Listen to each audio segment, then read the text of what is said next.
Money heist season 3 तीसरा season मैं देख चुका हूँ। पहले सीज़न का, दूसरे सीज़न का मैंने रिव्यू किया है चैनल पे। अगर आपने अभी तक नहीं देखा तो जल्दी देखिए। तीसरा सीज़न, जैसा मुझे पहला सीज़न अगर मैं कहूँ 10 में से 8 स्टार।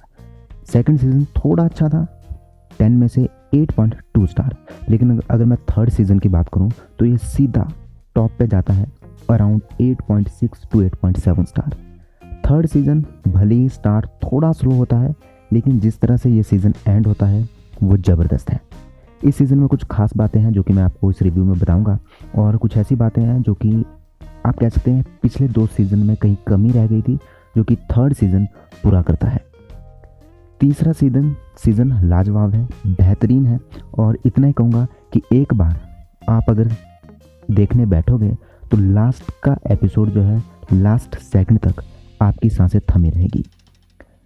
पहला सीज़न ब्रिलियंट था, अच्छा था, दूसरा सीज़न भी अच्छा था, लेकिन तीसरा एक्स्ट्राऑर्डिनरी है। थोड़े नए कैरेक्टर इसमें ऐड किए गए हैं। एक है बोगोता जो ऐड हुआ है जो हाइस्ट की टीम है उनके साथ। फिर है पालेरमो जो कि अब बर्लिन की जगह ले चुका है। आपको पता होगा सेकंड सीज़न में बर्लिन जो है मारा जाता है। और अब जो पहले रकाल थी यानी पुलिस वाली, उसकी जगह अब ले चुकी है एलिशिया सेरा। अब कैसे प्रोनाउंस करते हैं वो थोड़ा ऊपर नीचे हो सकता है, लेकिन ये 3 इसमें मेन है जो कि थर्ड सीज़न के लिए ऐड किए गए हैं, नए कैरेक्टर्स आए हैं।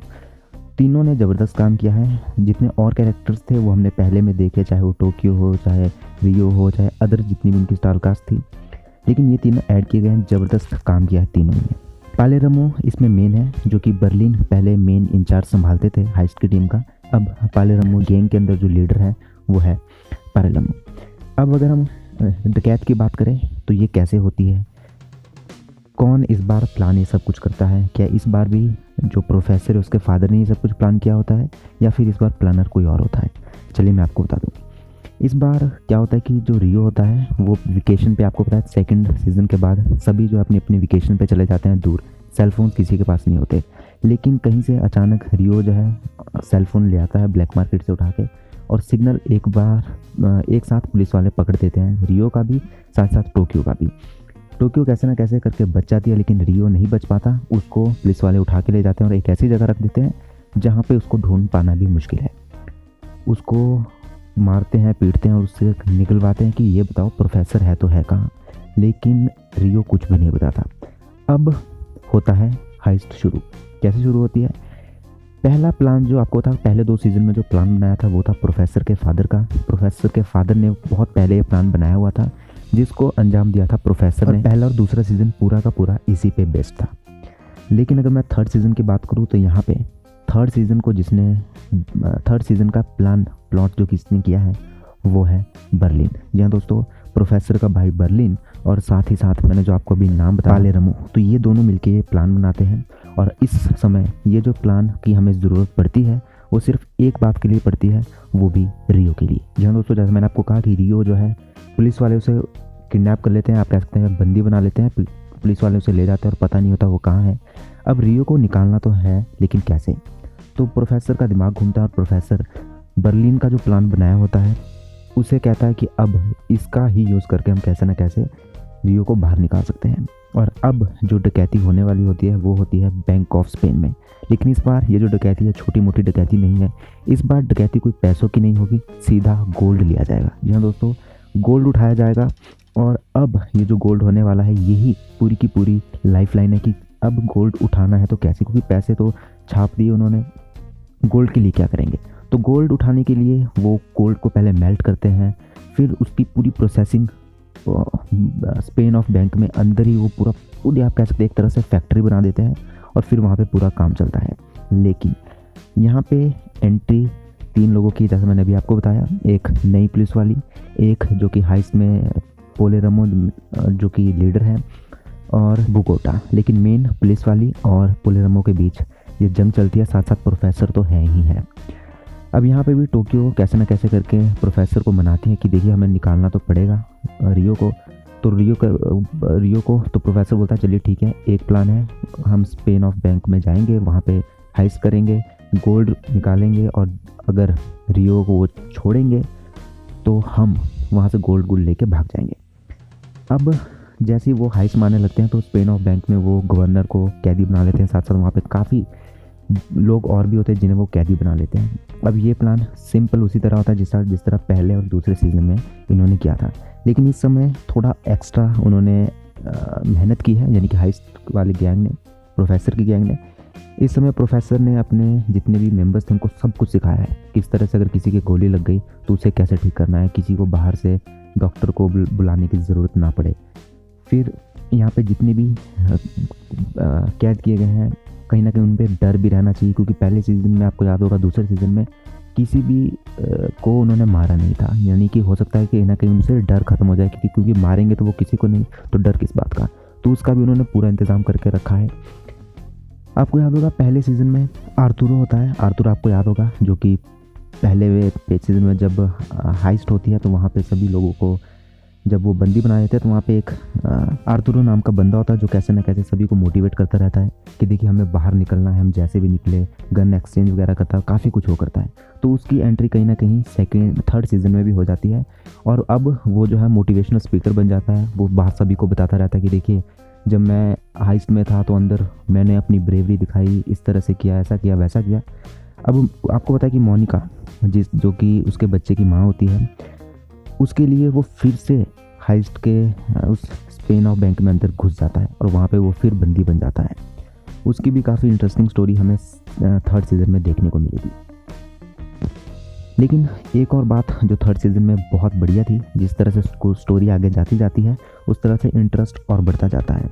यहाँ पे सिर्फ और सिर्फ हमें एक ही बात, यानी कि हमें सिर्फ जहाँ पे पुलिस वाले हैं वही कंफ्यूज नहीं दिखाया गया, जैसा कि पहले सीज़न में और दूसरे सीज़न में था कि पुलिस वाले जो थे वो बहुत ज़्यादा कंफ्यूज कर दिए थे एक प्रोफेसर ने।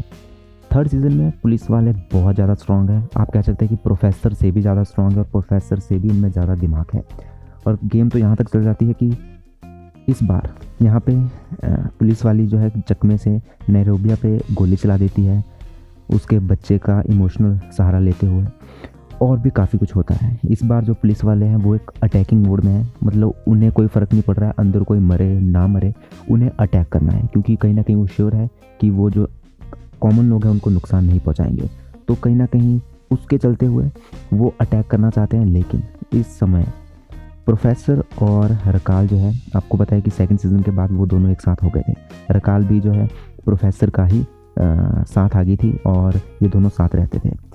अब एक इंटरेस्टिंग ट्विस्ट यहाँ पे आता है जब रकाल को पकड़ लिया जाता है पुलिस वालों के द्वारा, और एक फेक एनकाउंटर की तरह आप कह सकते हैं शूट किया जाता है, लेकिन वो रकाल को नहीं मारा जाता, वो मारा जाता है खाली राउंड। लेकिन प्रोफेसर सोचता है कि भाई रकाल को मार दिया। अब जैसे ही प्रोफेसर ये सोचता है, प्रोफेसर आग बबूला हो जाता है और प्रोफेसर सोचता है कि अब ये सिर्फ एक हाइस्ट तक बात नहीं रह गई है, अब होगी वॉर। और प्रोफेसर कह देता है पालेर्मो को कि बस अब ये एक हाइस्ट नहीं है, अब ये वॉर बन चुकी है और जो हो सके वो करो। और यहाँ पे टोक्यो जो गर्म दिमाग वाली होती है, आपको पता ही है, उसको ऑर्डर देता है पालेर्मो कि अब तोप चला दो, उड़ा दो। और जैसे ही तोप चलती है वहीं पे सीज़न जो है ख़त्म हो जाता है। आगे क्या होता है, प्रोफेसर पकड़ा जाता है थर्ड सीज़न में, रकाल के साथ क्या होता है, सब कुछ आपको देखने को मिलेगा फोर्थ सीज़न में। यानी कि तीसरा सीज़न जो है माइंड ब्लोइंग था, सुपर्ब था। और इतना ही कहूँगा कि जो फोर्थ सीज़न है अभी मैं देखना स्टार्ट करूँगा थोड़े समय बाद, ज़बरदस्त, मुझे लगता है ज़बरदस्त होने वाला। और एक्सपेक्टेशन जितनी थर्ड सीज़न ने अभी तक रखी है वो मुझे लग रहा है फोर्थ सीज़न में बढ़ने वाली है। और अब देखते हैं फोर्थ सीज़न कहाँ पे जाके एंड होता है। अगर मैं इस थर्ड सीज़न के बारे में बात करूँ तो ये सीज़न मुझे पहले दूसरे से बहुत ज़्यादा बेहतर लगा। इसमें ऐसा नहीं था कि सिर्फ प्रोफेसर ही मास्टरमाइंड था, इसमें पुलिस वाले भी उतने ही ज़्यादा मास्टरमाइंड थे, आप कह सकते हैं प्रोफेसर से भी ज़्यादा मास्टरमाइंड थे। जहाँ पे ये सीज़न मुझे तभी इतना बहुत अच्छा लगा। दूसरा सीज़न ये था कि इस समय गोलीबारी भी ठीक चली है। स्टार्टिंग में ही कुछ लोग ऐसे हैं जिनको गोली बजी है प्रोफेसर की टीम से भी, जो आपको देख के एक डर पैदा कर देता है पहले ही कि कोई मर ना जाए। या कोई अलीसिया यानी कि जो न्यू पुलिस वाली है वो तो ऐसे ऐसे प्लान्स खेलती है कि प्रोफेसर के प्लान भी वो फेल कर देती है। यानी कि जितना प्रोफेसर ने सोचा होता है एक कदम आगे अलीसिया ने सोचा होता है। तो इतना इंटरेस्टिंग थर्ड सीज़न में आपको देखने को मिलेगा। तो इसी तरह से होता है। लेकिन एक और बात है कि जैसे जैसे सीज़न आगे जाता है आपको गोलियां चलती हुई भी दिखाई देंगी, और वो भी हाइस्ट के यानी कि प्रोफेसर के मेंबर्स के ऊपर। तो ये भी इस वेब सीरीज़ के साथ एक पॉजिटिव पॉइंट जुड़ा रहता है। तीसरा पॉइंट ये था कि जितने भी हमें नए मेंबर्स इसमें लाए गए हैं थर्ड सीज़न के लिए, चाहे पुलिस वाली हो चाहे दो प्रोफेसर की टीम के हो, सभी ने अच्छी एक्टिंग की है और खरे उतरे हैं अपनी एक्टिंग पे, अपनी स्किल्स पे। हमने पहली बार देखा क्योंकि 2 सीज़न हमें देखते देखते हो गए हैं।